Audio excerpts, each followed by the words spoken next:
জনগণের সুবিধার জন্য রেশনিং ব্যবস্থায় যা যা উন্নতি হয় করব বললেন রাজ্যের খাদ্যমন্ত্রী অশোক কীর্তনিয়া। কোন রকম দুর্নীতি বরদাস্ত করা হবে না জানালেন তিনি। আজ আচমকাই পুরুলিয়ার চাইবাসা রোডের একটি গুদামে পরিদর্শনে যান অশোক কীর্তনিয়া। মন্ত্রী জানান, রাজ্যের প্রতিটি মানুষের কাছে সঠিক সময়ে উন্নত মানের খাদ্যশস্য ও নির্ভরযোগ্য পরিষেবা পৌঁছে দেওয়াই আমাদের লক্ষ্য।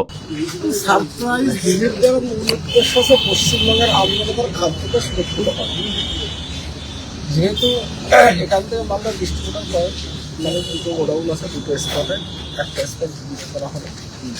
এখানে দেখে গেলাম মাল ঠিকই আছে, মোটামুটি ঠিকই আছে। এবার আমরা যাবো ক্যালকুলাস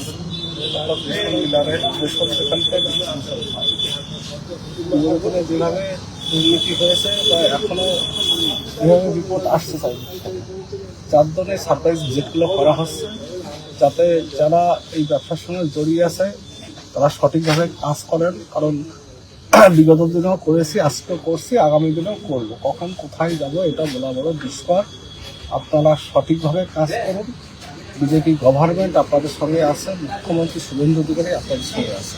গোডাউনের মালিকের খোঁজ নিলেন তিনি। এরই সঙ্গে চালের গুণগত মান পরীক্ষা করে দেখেন তিনি। পাশাপাশি তিনি এও জানালেন, এভাবেই তিনি আচমকাই রাজ্যের বিভিন্ন প্রান্তের গোডাউনগুলো পরিদর্শন করবেন। ব্যুরো রিপোর্ট, পূবের কলম ডিজিটাল।